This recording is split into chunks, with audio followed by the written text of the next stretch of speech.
Elvis is up here and everybody else is down here. Walking through a party in the county jail. My name is Charles Stone. I was Elvis's tour producer in the 70s.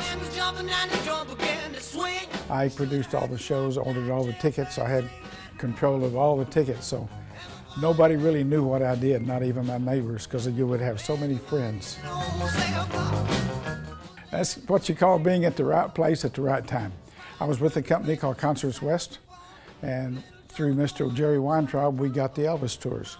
And I've been out with Led Zeppelin, Frank Sinatra, those kind of bands before Elvis. I was out with Sinatra when I got the call, so I sold the show out in, I don't know, 10, 12 hours, because don't forget, it's one ticket at a time. So after I sold it out, I had a phone number to call, but it was Carl Parker. He said, "Are you in Alabama?" I said, "Yes, sir." He said, "You have any tickets left?" I said, "No, sir, Colonel, I have balanced my manifest." And all of a sudden he went, "Mr. Stone," got my attention.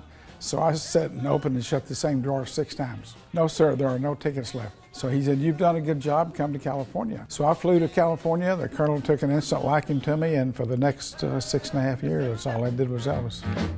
I gave a letter to the postman. I was an Elvis fan going in. When I got the call to work with Elvis, thank you God, you know, because I idolized him like everybody else did growing up. I was told not to speak to Elvis when I first started working with him. Don't forget, I did all the production. I'd meet him at the gate. So about, I think after a week or two, he stops me halfway down the hallway and said, "Who are you?" I said, "I'm Charles Stone." He said, "I'm Elvis Presley," and shook my hand, as if you don't know who he is. Because I love you too much, baby. From that day on, we spoke and actually became friends. And he gave me a TCB, which means you're a member of his inner circle. He was a perfect gentleman, Southern upbringing, very polite to everybody. Just being around someone that's that big of a star, but yet his feet are on the ground and treated everybody just with total respect, that was unusual in his business. It is a different world. I was on the road probably close to 200 days a year, still married to the same lady. It was an honor and a privilege, number one, to be with Elvis. Number two, it was brutal on the home life, but we survived our home life. A lot of the guys didn't.